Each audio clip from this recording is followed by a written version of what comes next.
Living longer, living healthier, living better than ever before. Welcome to Mountain Pacific's Healthy Living for Life, a weekly series that gives you the information, education, and expert insight you need to become an active participant in today's ever-changing healthcare climate. Here now is today's program host. It used to be phone scams were a problem if you had a landline, and using a cell phone helped you escape those calls. But mobile scam calls are getting more and more frequent. In fact, a new report predicts that in 2019, about half of all the calls you receive on your cell phone will be a scam. Welcome to Healthy Living for Life, a show dedicated to helping you do just that. I'm your host, Beth Brown. Today we talk about the epidemic of scam calls and how you can protect yourself. Welcome back. As more and more people use cell phones and are even abandoning having a landline, mobile phone scam calls are on the rise, and the number of fraudulent landline calls is falling. Joining me today is Gabrielle Crawford from the Office of Consumer Protection to talk about scam phone calls. Thanks so much for being here with us this morning, Gabrielle. So let's just start out by talking about what are scam calls and what are these scammers trying to do? Sure. So scam calls are going to be from con artists, criminals, people that want your money or your personal information. So when they're calling, they're going to try to create an environment where they can either get that money or that personal information from you in a variety of different ways. Okay, and who are these people? So again, they're criminals, they're con artists. Most often they're coming from overseas. The calls are actually originating overseas, but they can mask their number so that it looks like they're calling from a local number or a regional number to try and get you to pick up. Most often they are coming from somewhere overseas. Okay, and how do these scammers get your cell phone number in the first place? Sure. So we tell people at the Office of Consumer Protection that your name and your phone number are pretty much public record. Anytime you sign up for a new credit card or a car loan or you register to vote, your information gets out there, and these scammers can mine public records to try and get your information. But it's also just extremely easy in an age of technology to find someone's name and phone number online. You also want to be careful though, because if you're doing a lot of online contest entries or filling out surveys, things like that, those are methods that scammers also use because that information is often leaked or very easily accessible. So what do these scammers do when they call you? How do they hook somebody? Sure. So the main thing you want to look for is that the scammer is creating a sense of urgency. So they're trying to do something on the phone that's getting you to act right away. So they're probably going to play on your emotions a little bit. They may try to get you excited by telling you that you've won something. They may try and get you scared by telling you that a friend or family member is in danger or in jail and they need your money to bail them out. They may also try and create a sense of fear by saying that your taxes are past due or that your social security number has been used fraudulently. So the main thing they're going to do is create that sense of urgency by using your emotions and trigger words that are going to cause you to have an emotional reaction because they want you to do something right then with them on the phone.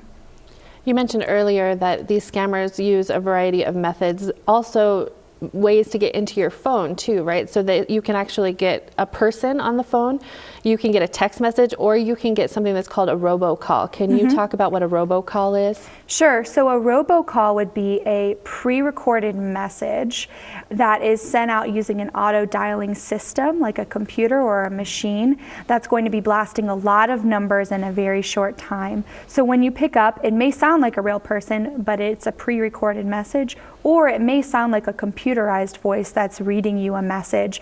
Either of those things can be very scary to receive on the phone, and very often they're being blasted from a system that is sending out hundreds or thousands of these same messages. And so how does a recording scam you? It can scam you in the same way that an actual person would scam you. So when you pick up, they're telling you your taxes are past due, they're telling you your social security number is going to be terminated, or that there's been fraudulent activity, and they're giving you a number to call them back. Very often it's the same number that's called you, but other times it's a different number they want you to call back because they're hoping that you're going to engage with them further. And if you call that number back that they are asking you to, your number is often going to be solicited more and more because they know that there's a kind of live person that's going to interact with them further. And so is a scam text message similar to a robocall, or are those different? How do the scam text messages work? So scam texts are going to be sent out in a similar way, but a scam text is going to be prompting you to possibly click on a link or to call back or send a text message back rather than just sending that call. So when you click on a link though from a scam text message, it may download viruses or spyware on your phone, or it may put you into a system where you're going to be getting a lot more of these scams. So you want to be very careful when you get those scam texts. The best thing to do is to delete them.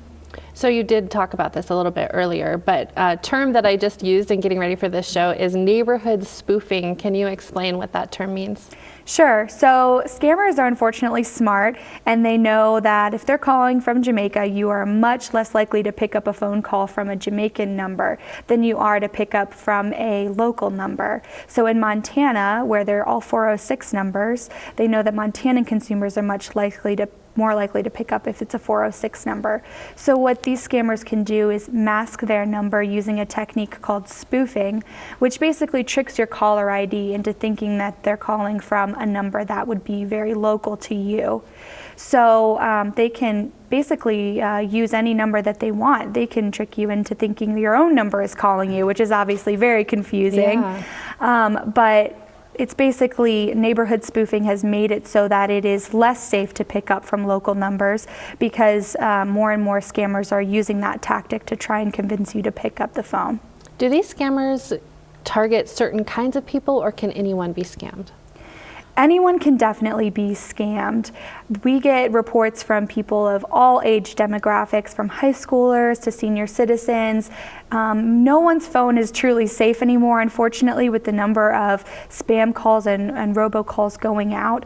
So we do get reports from all sorts of people. However, there may be current events that cause a new type of scam to go into the works. So for example, earlier this year when the government was sending out new Medicare cards to everyone, there was a new type of scam that emerged where scammers were pretending to be Medicare representatives and calling people and letting them know, hey, you need to pay a fee to actually receive your new Medicare card. So these scammers definitely do target people based on current events, as well as maybe targeting them for the demographic that they're in. But no one is truly safe from scam calls. Everyone does receive them on their phones. Okay, great. We need to pause here for a quick break, but coming up next, scams can often seem like the real thing. So with the rising number of scam calls to your cell phone, how do you know when a call is legitimate or a fraud? We have some tips for you right after this. Stay tuned.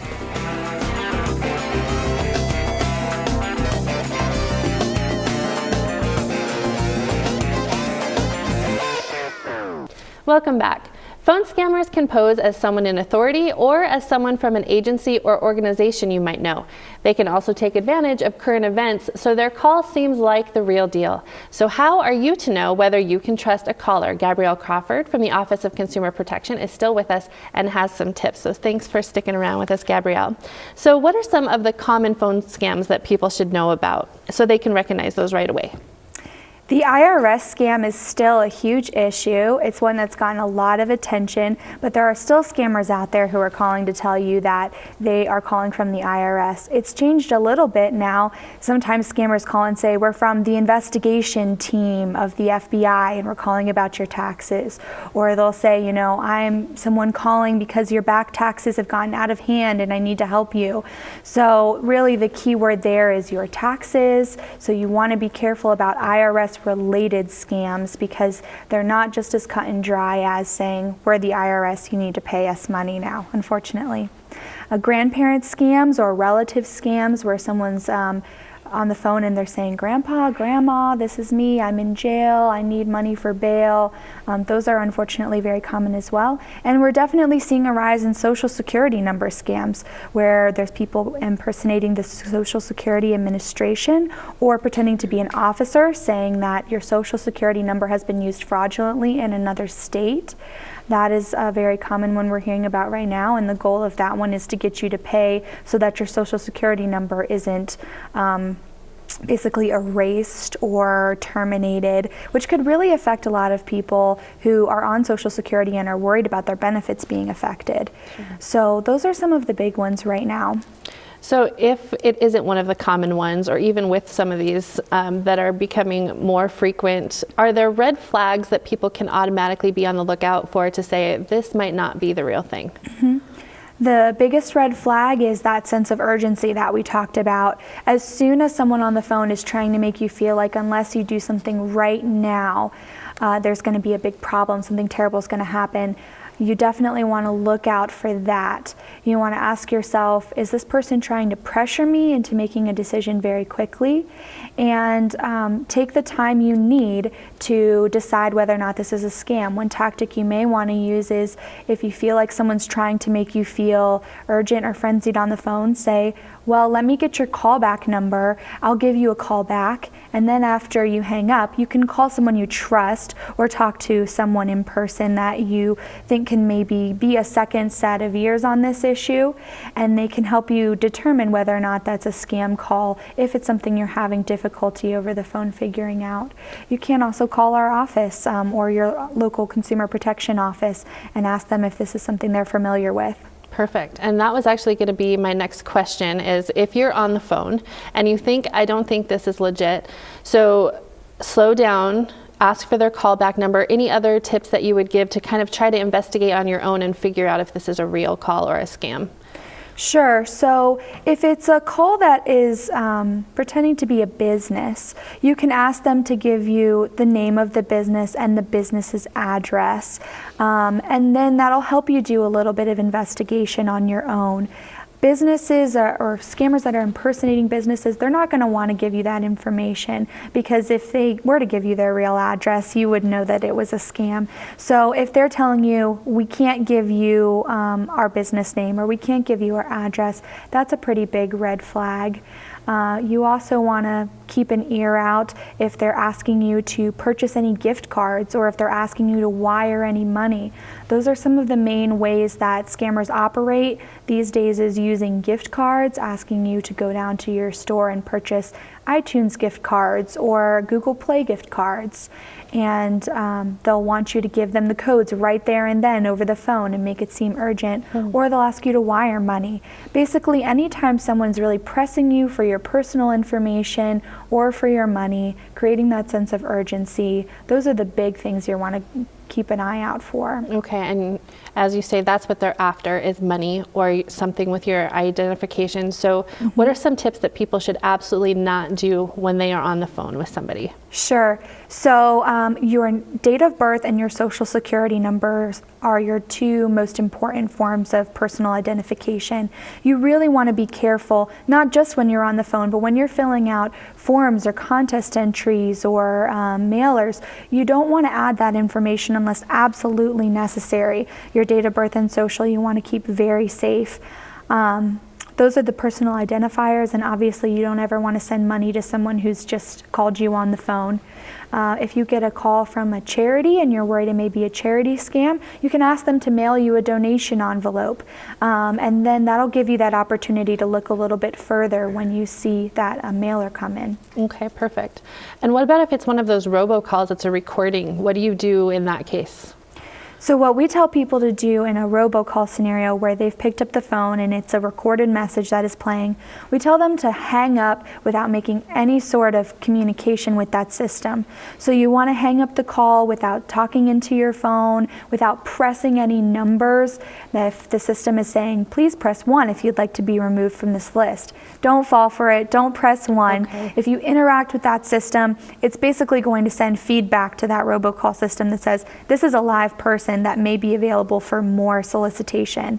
So if it's a robocall that starts playing, the best thing you can do is just to hang up. Okay, and we're about out of time, but just really quickly, what if it's a text message that you suspect isn't the real thing? You can just go ahead and delete the text message. Okay.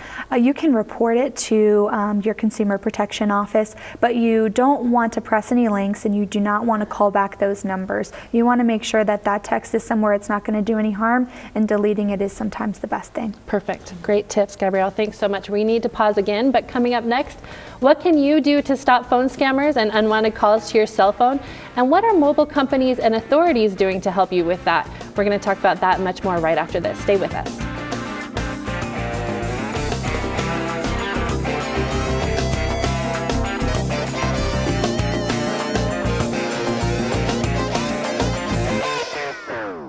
Welcome back.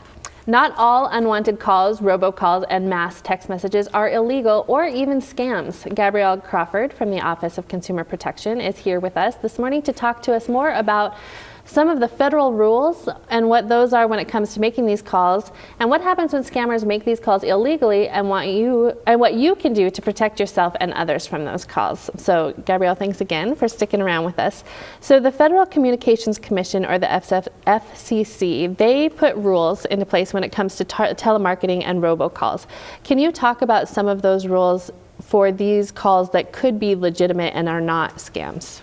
Sure. So telemarketers have to abide by the Do Not Call Registry if you're registered on that. And then political calls and telemarketers, when it comes to robocalls, there's kind of a different set of rules at play there. They have to get your consent ahead of time, but not all robocalls are bad. Sometimes you get calls that are related to doctor's appointments or telling you that there's no school the next day. So with those, they have to get your consent ahead of time, but they can actually be really helpful. So they do follow a different set of rules than regular calls would, those robocalls. You mentioned the Do Not Call Registry, so that's a list that folks can get their phone number on. Can you get your cell phone number put on those too? Absolutely. Landline, cell phone, you can get those numbers put on the Do Not Call Registry. The only exception would be businesses. You cannot register a business phone on the Do Not Call Registry. But with that registry, you can put any number on there. It'll protect you from telemarketing calls from businesses that are trying to solicit you. It won't protect you from certain types of calls, like nonprofits or political organizations that are trying to call you, but it will protect you from those solicitations, which is something that a lot of people don't really want to receive. Other than avoiding those unwanted calls, is there another reason or two why it might be a good idea to get your phone number put on that Do Not Call registry?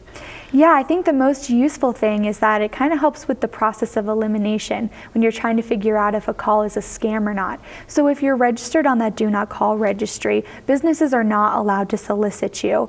So if it's a scammer that's calling you while you're on the Do Not Call registry, it'll be easier to identify that the call's not legitimate, because you'll be able to say to yourself, if this was a real business, they wouldn't be allowed to call me because I'm registered on the Do Not Call registry. Perfect. So the Do Not Call registry is a way to block calls from legitimate businesses. Is there a way to block scam calls? I wish there was a silver bullet for ending all scam calls. That would be really great. But there are some tools that you can use. The biggest tool is going to be if you're using a cell phone, especially a smartphone, there's some new applications that you can download. There's ones that are approved by the FTC if you go to their website, and those can help protect you from some scam calls and some robocalls. Also, companies like Apple and Verizon are learning, slowly, but they're learning how to sense what calls may be spoofed or scam calls. So sometimes if you have a smartphone, you may notice that a call comes in, there may be a flashing red light, or there may be something that says possible scam. So that's just the phone trying to help you decide whether or not you actually want to answer that call.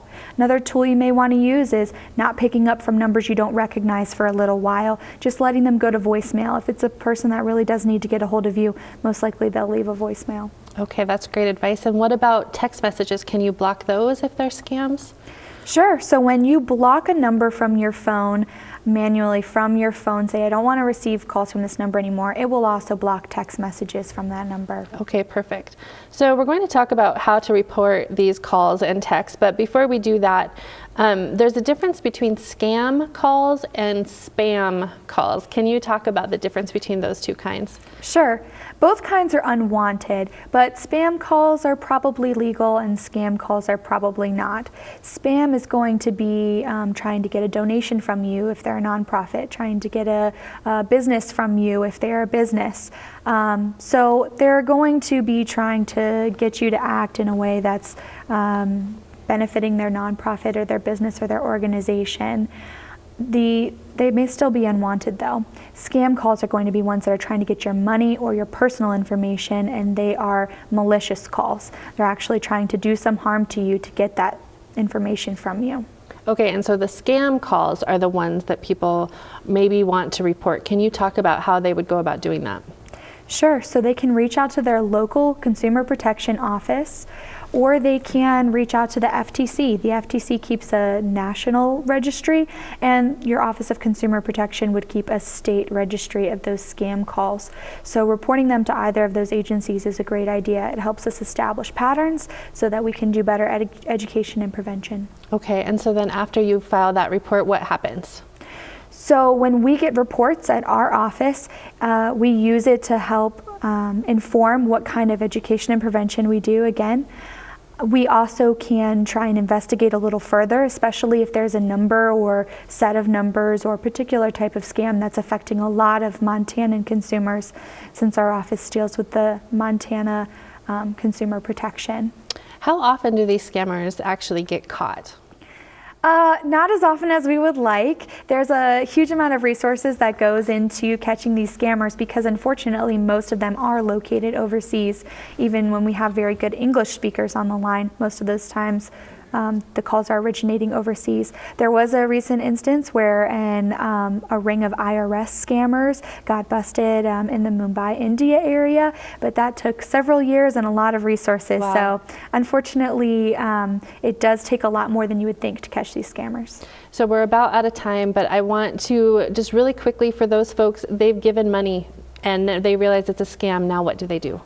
Call your Office of Consumer Protection. Make sure that your personal information is safe. The most important thing is making sure that moving forward, there's not a risk of identity theft. So call your Consumer Protection Office and see if they can give you some pointers on how to keep your ID safe. Perfect. Thank you so much. Great information and great tips.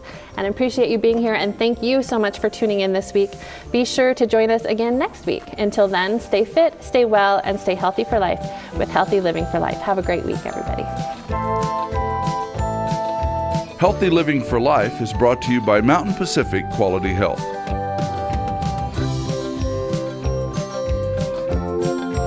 We'd love to hear from you. If you have suggestions for future programs, visit our website at mpqhf.org or call us at 406-443-4020. You can also catch us on YouTube by visiting our website and clicking on the YouTube icon. Special thanks to Fire Tower Coffee House and Roasters. Production facilities provided by Video Express Productions.